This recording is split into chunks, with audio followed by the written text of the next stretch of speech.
Alô, amigos do Arena Esportiva, aquele abraço. O tema do programa é o futebol do Rio, o retorno às atividades, a pandemia do coronavírus.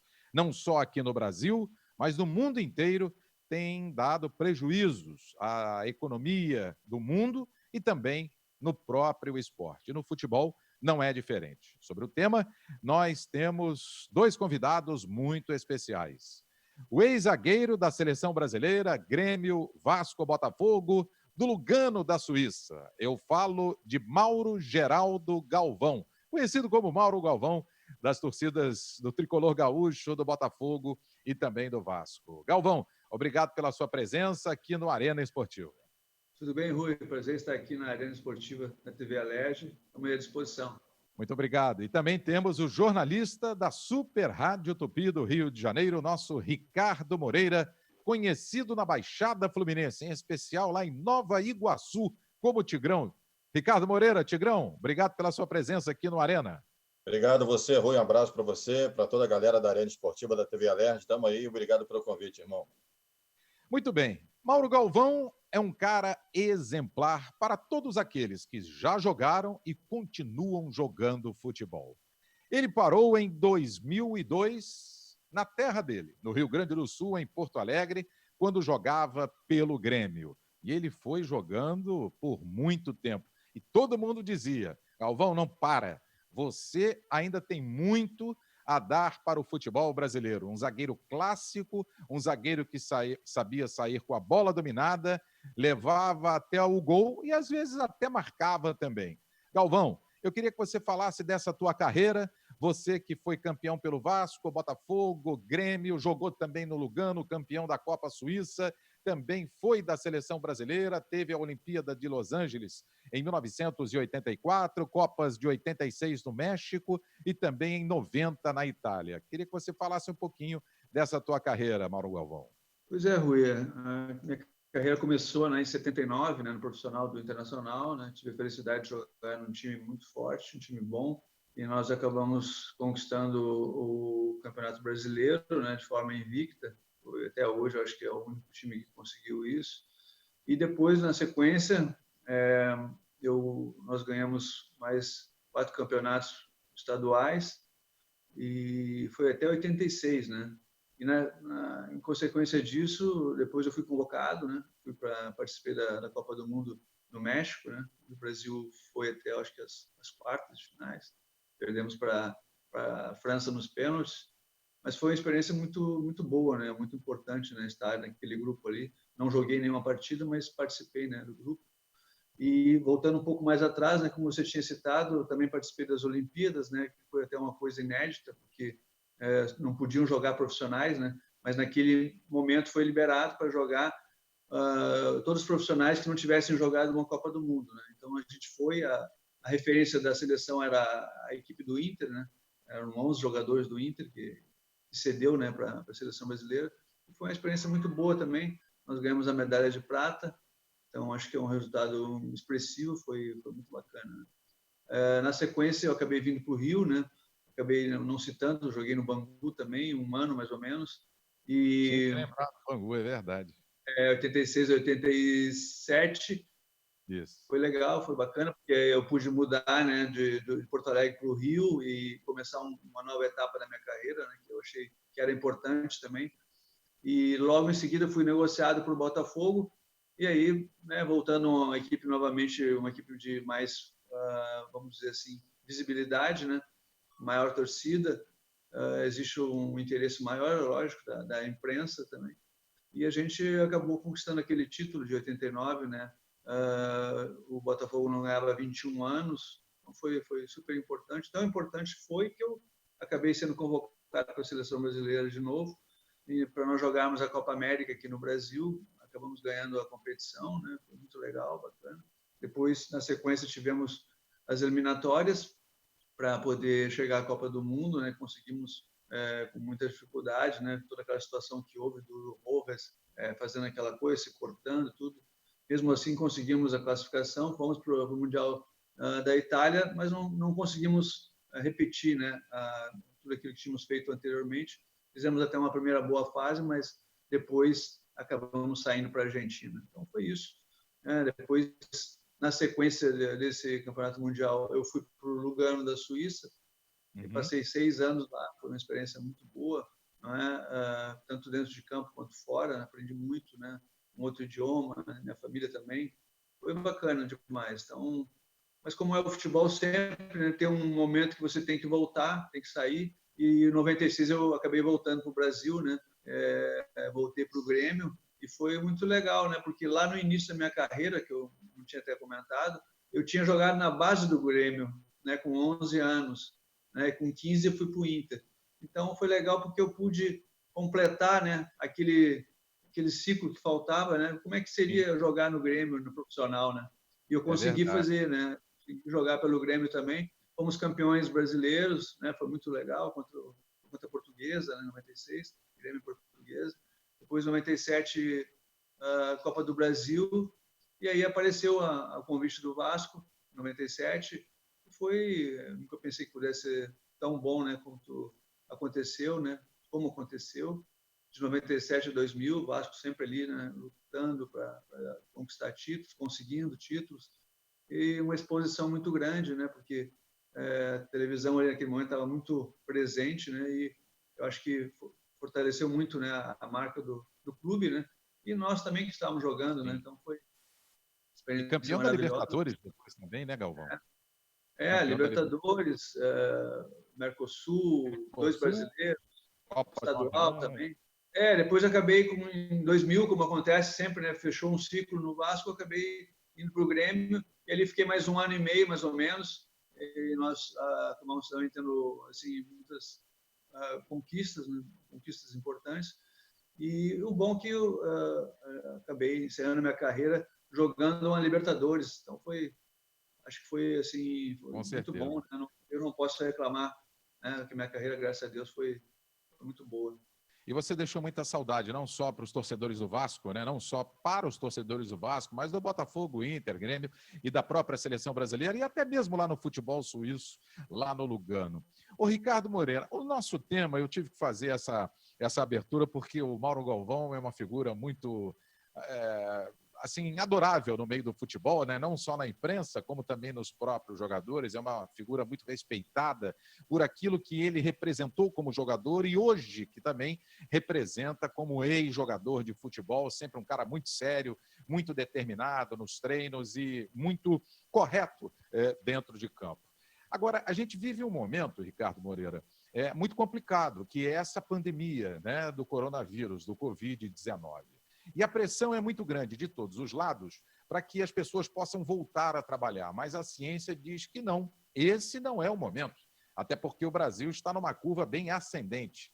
O número de mortos diários é muito grande, de contaminados também, apesar de já haver assim uma luz dizendo que os hospitais parece que estão diminuindo a entrada das pessoas, tanto na rede privada como na rede pública, isso se referindo ao Rio de Janeiro, mas a ciência avisa, não é o momento ainda do esporte voltar às atividades e muito menos os trabalhadores. Como é que você encara esse momento, Ricardo Moreira, dessa pressão? O Flamengo já voltou a treinar, Bangu voltou a treinar, o Vasco estava tentando, não conseguiu, porque teve vários jogadores aí contaminados, não anunciou quais foram. O Fluminense e o Botafogo batem o pé, não querem voltar ao treinamento, pelo menos por enquanto. Como é que você encara isso, Ricardo Moreira?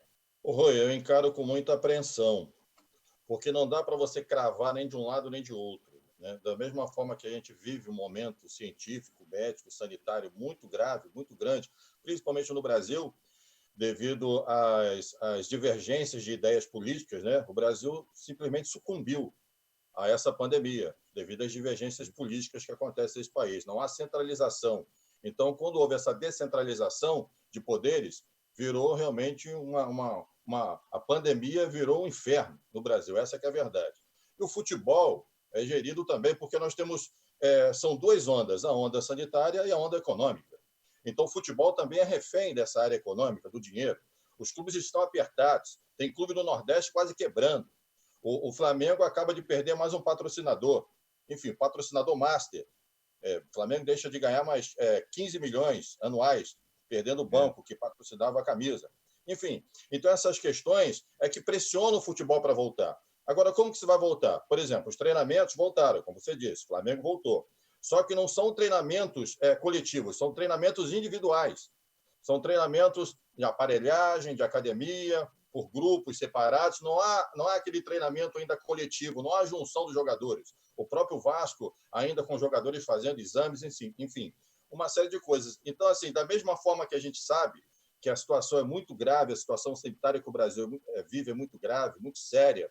Essa pandemia realmente ela se espalhou pelo mundo, se disseminou pelo mundo, e no Brasil está sendo muito pior. A gente está quebrando recordes e recordes. Só o Rio de Janeiro tem mais mortes do que a China. Eu não sei se os números da China são enganosos, a gente também não sabe, mas que há também uma certa, digamos assim, engano nos números do Brasil, a gente também não tem dúvida, porque a falta de teste, a falta de uma fiscalização faz com que também nós possamos ter um número muito maior. Então, assim, oficialmente, o Rio de Janeiro, olha, o Rio de Janeiro, não foi o Brasil, passou a China. Então, o futebol gerido por essa economia forte, ele é pressionado também a voltar. Na Europa, voltou. Na Hungria, por exemplo, a Hungria voltou. Rui, botaram torcida fake no estádio. Botaram bonecos de papelão na arquibancada. Algumas regras, alguns protocolos, os jogadores da Europa estão seguindo. Não pode se abraçar, não pode comemorar, a torcida do lado de fora. Então, o futebol, como é que vai ser esse futebol no momento? Vai voltar como? Só para a TV? Porque as pessoas não vão poder ir nos estádios. Os próprios jogadores agora estão pressionando também, através do seu sindicato, para que o futebol possa voltar, para que eles possam receber, para que eles possam ter compromisso do clube de receber em dia, para que a TV possa gerar recursos, para que os patrocinadores voltem, porque realmente é muito complicado. Então, o futebol, como é refém também do dinheiro, aliás, tudo nessa vida me parece que é refém do dinheiro. A parte econômica é que pressiona a parte científica, a parte médica e sanitária, para que tudo volte ao normal. Agora, como que vai ser esse normal, eu não sei. Então, não dá para cravar. Pelo menos, eu fico muito inseguro, muito apreensivo. Poxa, mas vai voltar? A China está tendo a segunda onda. A Europa pode ter a segunda onda. O Brasil nem sabe como é que vai terminar a sua primeira onda. Quer dizer, é muito complicada essa situação nesse momento. Então, essa parte financeira, essa parte econômica, ela empurra o futebol para que ele volte. Agora, como é que vai voltar no Brasil? Essa que é a pergunta. Mauro Galvão, o Ministério Público do Rio de Janeiro recomenda que as atividades do esporte, em especial o futebol, não voltem agora. O CREMERGE, que é o Conselho Regional de Medicina, né, cujo presidente é o Dr. Silvio Provenzano, que está para deixar o cargo, já que são 20 meses como presidente, ele deixa o cargo e vai entrar outro médico ali. Ele apenas recomendou, ele não determinou que os clubes não voltassem a treinar. Mas o Conselho de Ética do CREMERGE já comunicou aos departamentos médicos dos clubes que está de olho. Está de olho porque os médicos são os responsáveis pelos atletas, pelos funcionários. E eles é que têm que pesar, volta ou não volta. Há apenas uma recomendação que não volte, não uma determinação que é diferente. Você, como ex-atleta, que viveu ali dentro das quatro linhas e continua vivendo, mas agora fora, qual é a tua opinião? É realmente esse momento complicado? Deve voltar, não deve voltar? A ciência tem que ser ouvida sempre? Ela é que tem que dar o aval? Qual é a tua opinião, Mauro Galvão? Pois é, Rui, é uma situação bem difícil, né? Porque, como foi colocado, né, existe a parte econômica, que é uma parte importante, e a parte da saúde, né, das pessoas, né, de todos que estão envolvidos. Então, a gente fica realmente num dilema muito grande, né, de tentar, eu acho que tem que se tentar, as pessoas que comandam, principalmente o futebol, chegar a um denominador comum e fazer uma coisa em conjunto, né? Tentar ter uma opinião só. Não fazer como a gente tem visto agora, né, que o Flamengo está treinando, o outro não está treinando, o outro não. Então fica uma coisa um pouco complicada. Eu estou vendo que parece que o São Paulo está fazendo uma reunião com os 4 times grandes para poder fazer essa liberação todos de uma vez só, para que ninguém tenha vantagem em nenhum sentido. Porque é claro que um time que começa a treinar antes vai ter uma certa vantagem, né, em termos físicos, porque ele começa antes a preparação. Então, acho que seria interessante, né, que houvesse uma reunião e que se tentasse fazer com que todo mundo voltasse, né, ao mesmo tempo, né, e tivesse os mesmos cuidados. A gente tem acompanhado as entrevistas, todo mundo preocupado, né, em fazer os exames, em seguir os protocolos, né, e ninguém quer fazer as coisas de uma hora assim para outra e sem cuidado. A gente tem notado isso, né? Então, acho que tentar chegar a um denominador comum, que eu acho que é o mais importante, e essa cadeia do futebol, né, é claro que você sabe disso, né? Ela tem muita gente que vive disso. Você Sim, imagina? tem o cara que faz a bola, o cara que faz o uniforme, o cara que vende o cachorro-quente, o refrigerante, o segurança, o porteiro, Todos todo mundo trabalham no paga alguma clube, não é? As sim, pessoas que vivem ali, os ambulantes que estão sim, esperando que os jogos comecem, eles vivem daquilo ali.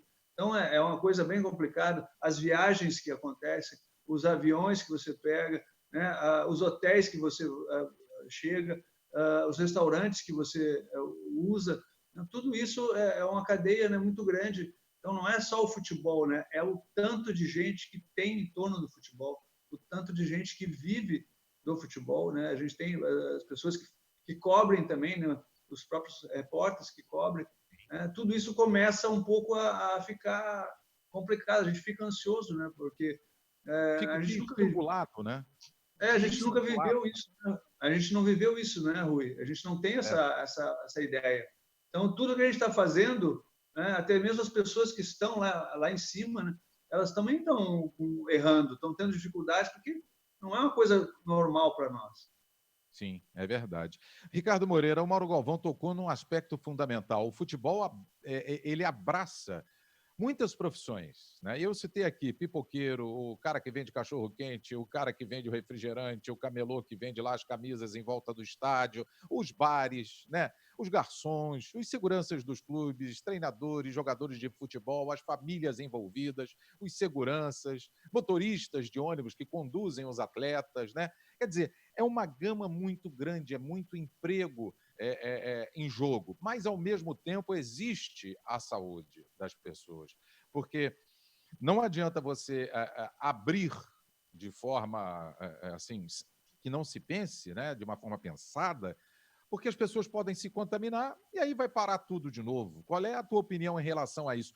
A ciência realmente ela tem que ser ouvida, tem que ser dado um peso maior para quem entende, para aquele que estuda, para aquele que pesquisa sobre o assunto, Tigrão? Inegavelmente, quem entende, quem pesquisa, quem tem ciência, né, quem sabe desse assunto, quem está por dentro de tudo o que acontece, os profissionais da área de saúde, da área sanitária, devem ser ouvidos e devem capitanear essas algumas organizações, algumas metodologias, alguns protocolos. Eu digo isso porque, dia desse eu fui na loja de material de construção, precisava ir urgente para comprar uma peça que eu precisava para questões aqui domésticas, e na Uhum. entrada dessa loja de material foi aferida a minha temperatura. Então, na hora Uma estava boa iniciativa, né? 35 alguma coisa, eu estava de máscara, a pessoa me autorizou a entrar. Eu de máscara e foi aferida a minha temperatura. Então, assim, Uhum. algumas coisas têm que ser feitas. É claro que a economia não pode parar. Você falou sobre essa questão econômica de pessoas envolvidas. As companhias aéreas estão quebrando, os hotéis estão fechando, né? Os hotéis também estão passando por uma situação muito complicada. Enfim, essas pessoas que vendem no entorno dos estádios, elas continuam vendendo, estão adoecendo. Elas continuam vendendo nos sinais, elas continuam com suas barraquinhas em beira de rua, elas estão tentando ganhar a vida de alguma forma, porque essas pessoas não estão preparadas para parar, para ficar em casa. E essas pessoas estão adoecendo. Eu tive agora no telefonema de uma mulher, de um amigo meu, que para mim a surpresa é lamentável, através do Facebook. Eu vi o perfil da mulher desse meu amigo comunicando o falecimento dele. Eu liguei para ele, o telefone dele foi ela que atendeu. E ela me disse, Ricardo, ele era vendedor desses vendedores de bebidas, é vendedor de depósito, uma grande marca de cerveja. Ele vendia para bares, enfim, para esse tipo de comércio. E ele não queria parar de trabalhar, Ricardo. Ele dizia que tinha que trabalhar porque se ele não parasse, como é que ele ia sobreviver?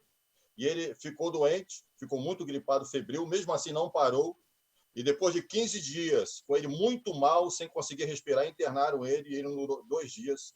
Não levou 2 dias, ele veio a óbito.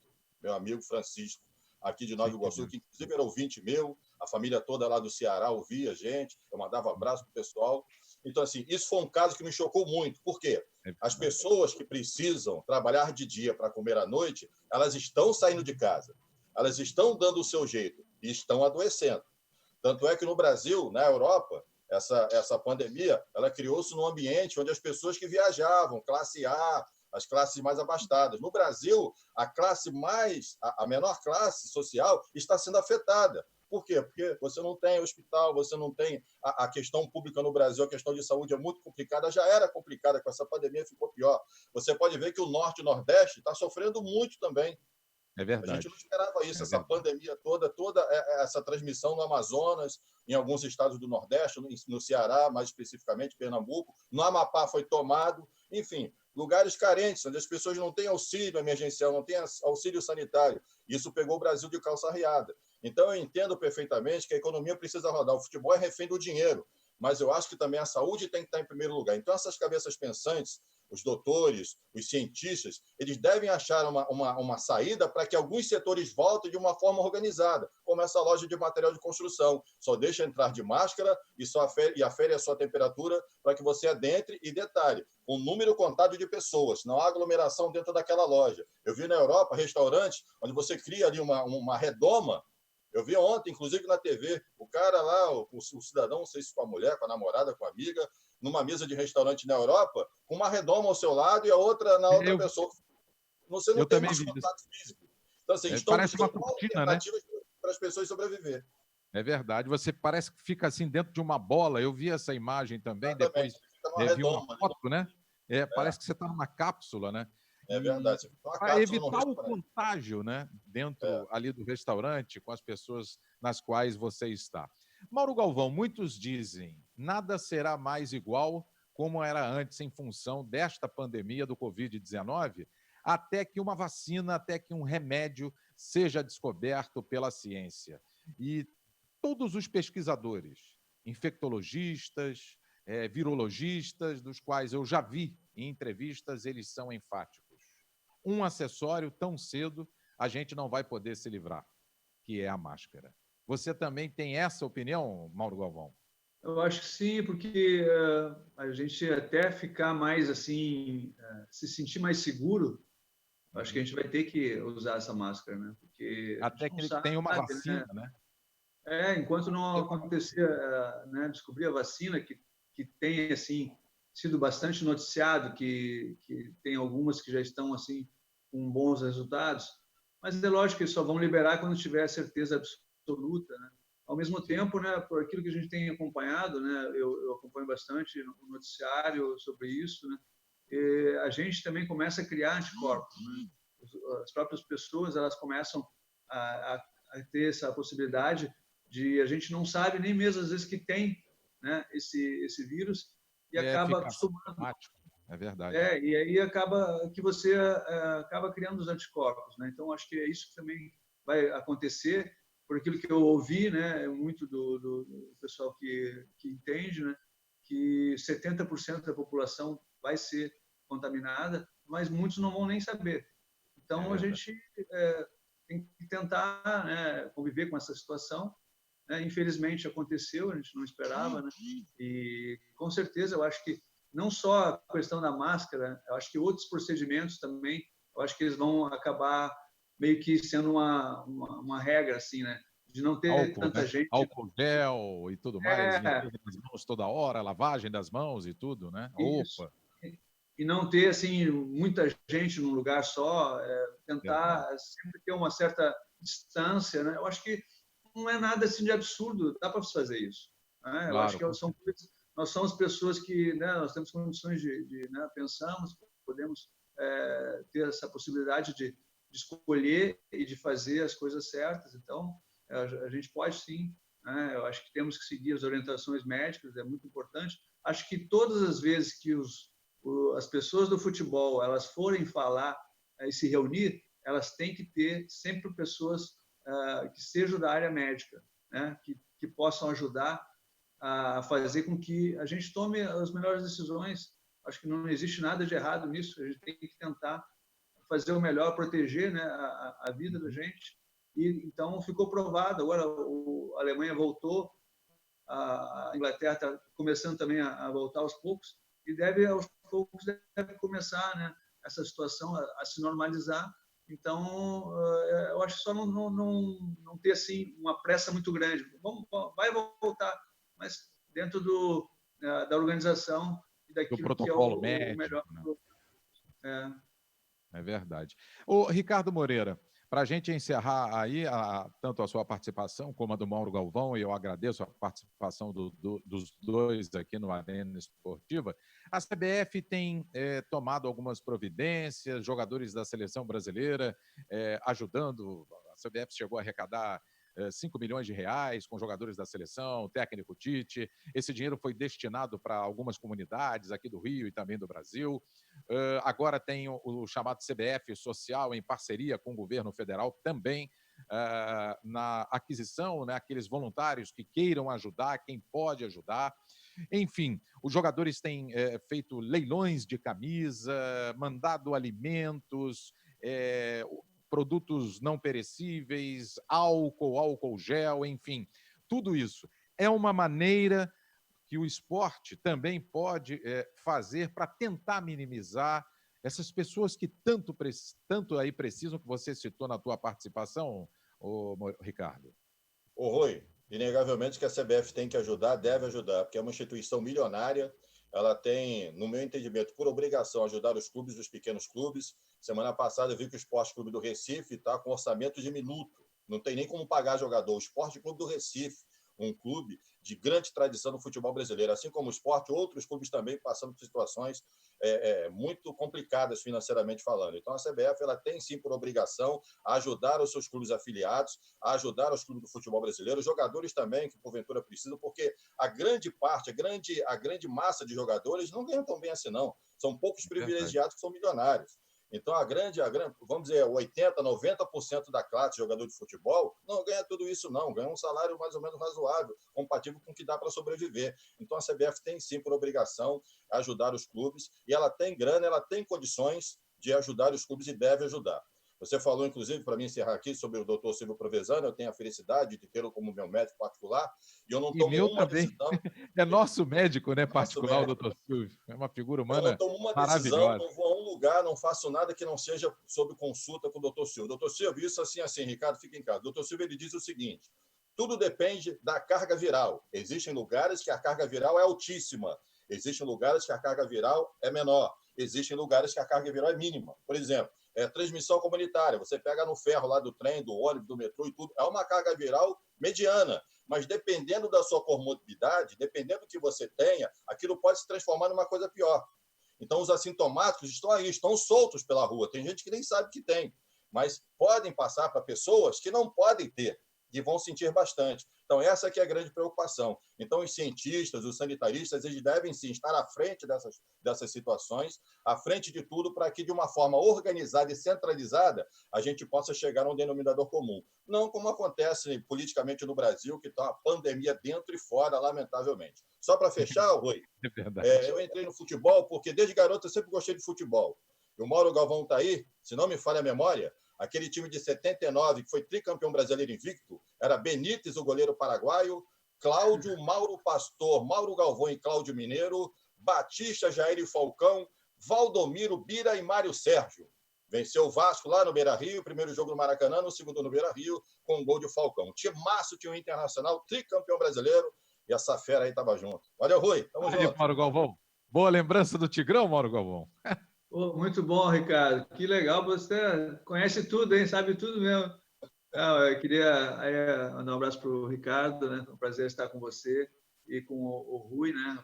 Você que é um cara diferenciado, Rui. Sempre gostei muito da forma que você trabalha e foi um prazer participar aqui com vocês. Um abraço a todos aí que estão nos seguindo. Tá certo. Obrigado, então, a você, Mauro Galvão, também ao colega, ao amigo Ricardo Moreira, o dono de Nova Iguaçu, porque ele mora em Nova Iguaçu, mas em cada esquina o povo conhece o Ricardo Moreira, não só de ouvi-lo na Super Rádio Tupi, mas pela forma carinhosa como ele trata as pessoas, porque é uma figura muito doce, uma figura muito amável e Eu não conheço ninguém que não goste do nosso Tigrão, inclusive com as historinhas quânticas que ele conta lá Só no morei em Gira. Nova Iguaçu, Rui. Nunca Hein? morei em outro lugar. Eu morei a minha vida inteira em Nova Iguaçu. Nunca morei em outro lugar. Só morei em Nova Iguaçu. Viajava um lado, outro ficava um mês fora, 2 meses, mas a minha base sempre foi Nova Iguaçu. Agora, só para a gente encerrar, uma história quântica, curtíssima, porque a gente está em cima da hora. O que você pode falar? Uma história quântica? Rapaz, eu vou falar uma coisa que você não vai acreditar. É. Antes de você me ligar para a participação aqui no programa com você, eu tinha sonhado daquela outra participação que nós fizemos lá com o Wellington Campos também. Lembro, Aí lá no no programa, estúdio. só que presencial. Era uma outra época, era uma outra situação. Então, me veio na cabeça você. Falei, pô, Rui, meu amigo e tal, que a gente se fala no grupo da rádio, né? Se fala em tudo, mas não tínhamos muito mais contato assim. Quando eu lembrei de você, no dia seguinte você me ligou. Isso é física quântica. Isso é lei da atração. A gente emana aquilo que a gente sente. Com certeza. Mauro Galvão, muito obrigado pela sua presença aqui no Arena Esportiva. Obrigado aí, Mauro. Foi um prazer participar com você. Valeu, Rui. Valeu, Ricardo. Tigrão, Valeu, obrigado aí pela tua presença também mais uma vez aqui no Arena Esportiva. Tamo junto, irmão. Valeu. Chegamos ao final do Arena Esportiva e você pode acompanhar o programa também pela internet no www.alerge.rj.gov.br. TV Alerge, o canal do povo.